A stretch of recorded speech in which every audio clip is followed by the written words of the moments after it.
Okay. A surprise January release from Apple.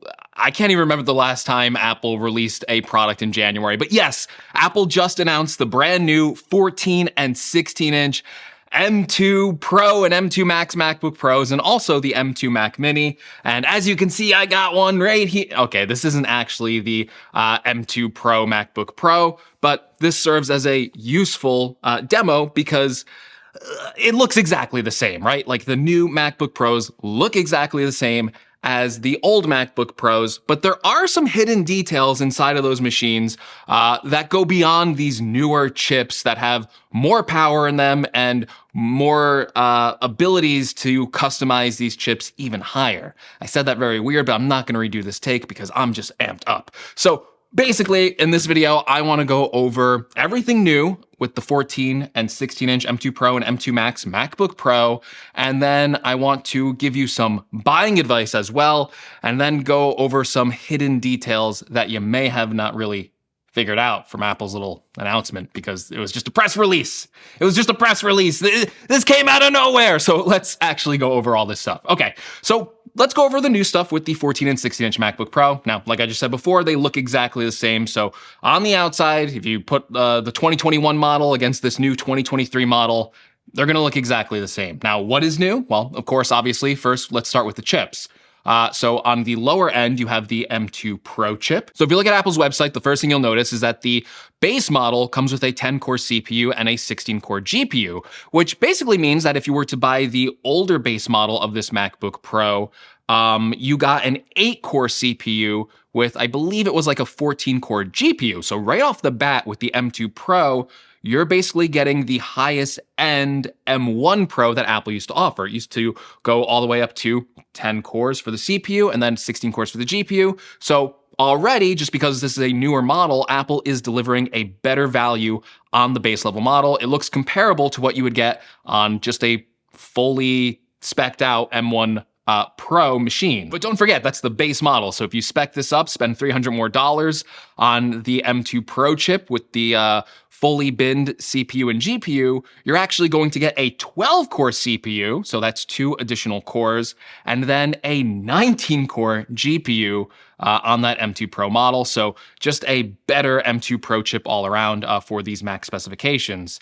Now, of course, the other new chip inside of this machine is the M2 Max. Now, the M2 Max is even more interesting. So you can get an M2 Max for $500 more, and that's going to give you a 12-core CPU with a 30-core GPU. But then if you spend $200 over that, you can get an M2 Max with a 12-core CPU and then a maxed out 38-core GPU. Now here's the interesting thing. When we first talked about rumors about these new Macs, we discussed the ability of Apple expanding the memory on these laptops.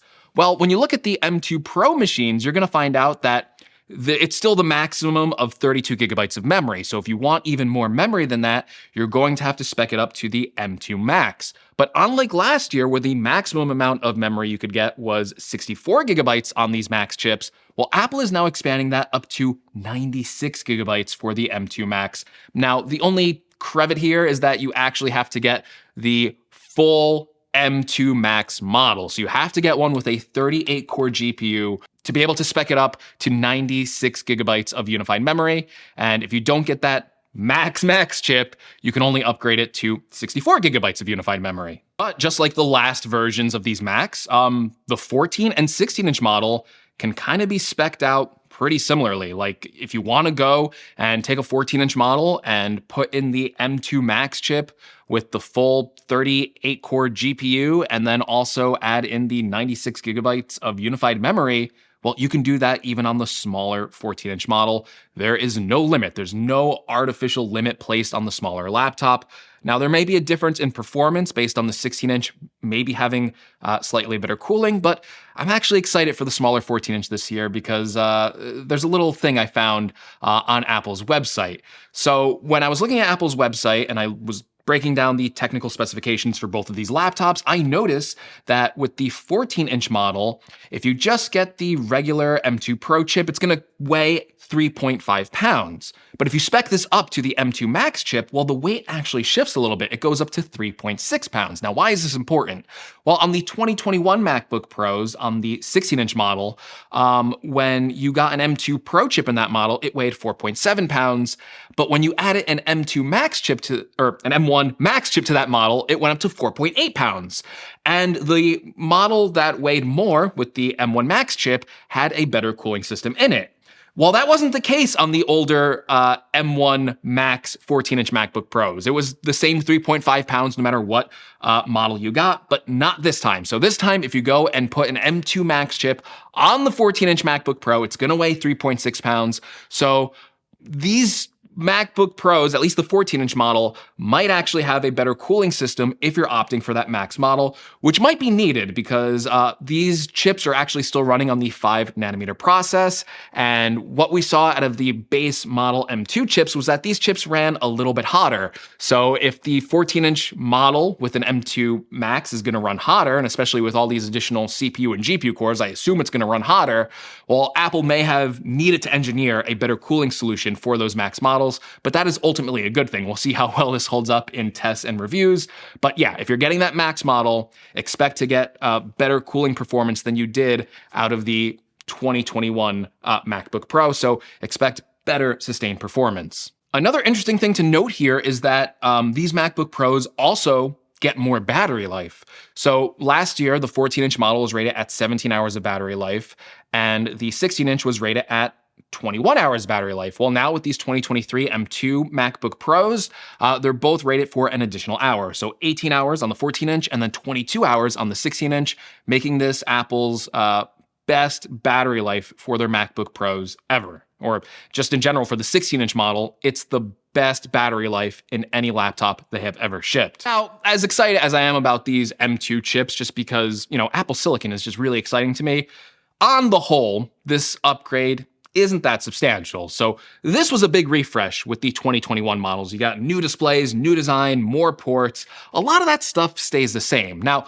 with these 2023 models, there are a few new things inside of it. So first of all, you do get Wi-Fi 6E, which is great. That's faster Wi-Fi speeds if you have a compatible Wi-Fi 6E router. So that's all good, right? That's a much needed upgrade.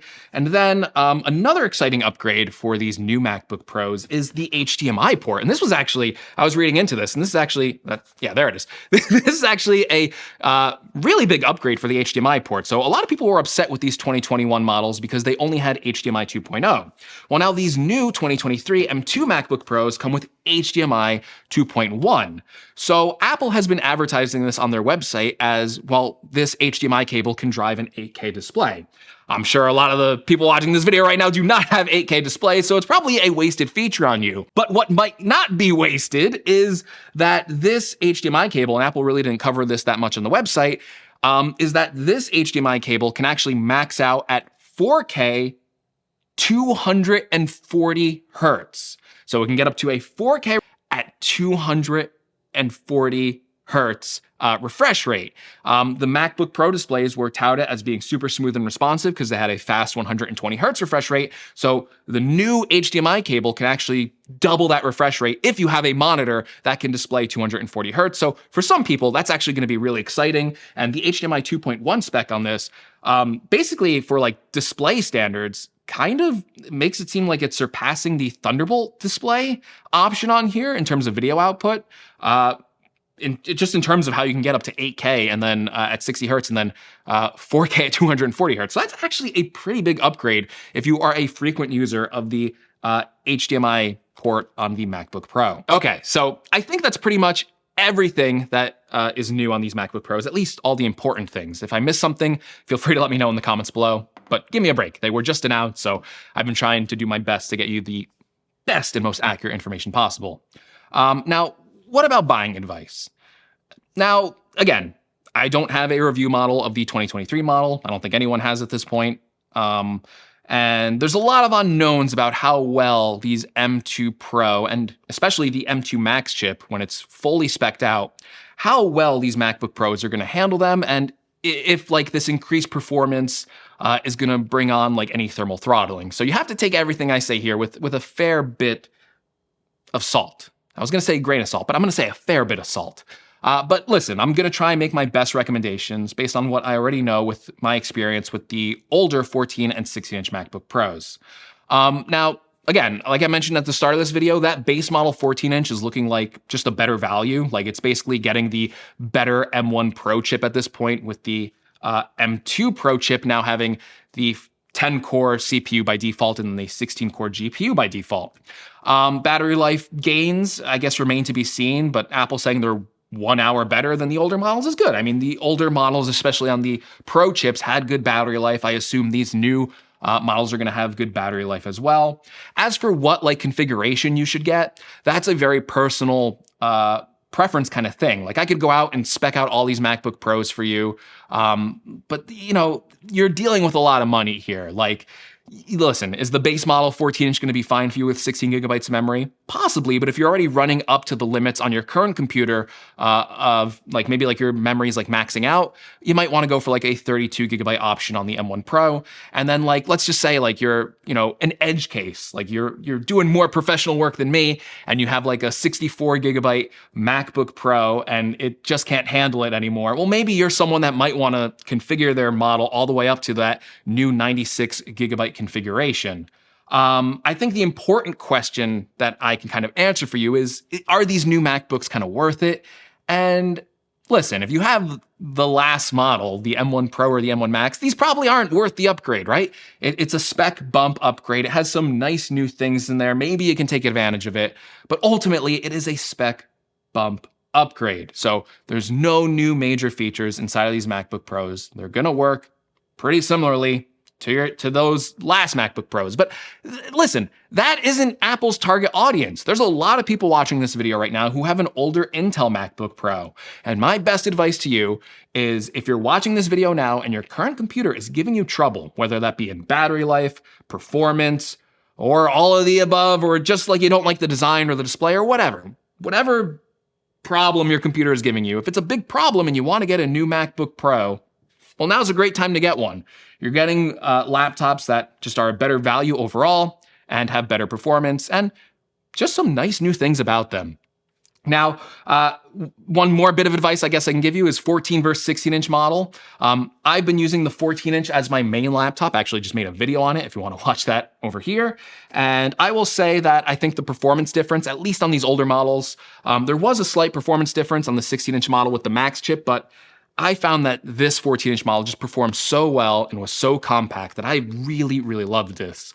This is kind of like a laptop that I've always wanted Apple to make, because it's the smaller size and you can still spec it out to the max configuration, and that still stays true with these newer models. Of course, though, if you like a bigger laptop with a bigger screen, you want slightly better speakers, or you just want to make sure that no matter what you throw at it, it's not going to slow down, well, the 16-inch model is probably the way to go. And if you spec these out similarly, you'll find that there's only a $200 difference between the 14 and 16-inch model if you are getting a similarly equipped M1 Pro or an M2 Max chip. Obviously, on the 16-inch model, you cannot get that lower binned 10-core CPU. You just by default get the 12-core CPU at $2,500. But yeah, they're both great laptops. Or I think they're both great laptops. I got to review them first, but the older models were. I assume these new ones are just going to be slightly better. And my last bit of advice, I'm sorry this video is everywhere, but thank you for watching. My last bit of advice is, if you want one of these laptops as soon as possible, we know there's been supply chain shortages like crazy, and even like last year with the Mac Studio, it sold out pretty quickly and you couldn't get one for a while. So if you want one of these laptops, my biggest advice to you, if you're watching this video right now, if you're dead set on getting one of these laptops, go pre-order it right now. So they're up for pre-order right now. If you're getting the base models, they're gonna ship on Tuesday next week. So I think that's Tuesday, let me check my calendar. Tuesday, January 24th. And then I was like speccing out some other models, adding customized storage and like memory. And it seems those models are just shipping out like 2 days later on the 26th. So they're available to pre-order right now. You can go buy them right now on Apple's website. So if you want them, my best advice to you right now is to go get it right now so they don't sell out. But yeah, thank you so much for watching this video. Really hope you enjoyed it. If you did enjoy it, if you learned something new, please leave me a like. If you want to see more from my channel, including full reviews of the M2 Max MacBook Pro, make sure you subscribe. And as always, thank you so much for watching, and hopefully I'll see you in the next video. I'm working on a new M2 Mac Mini and M2 Pro Mac Mini video right after this. So if you're excited for that, stay tuned.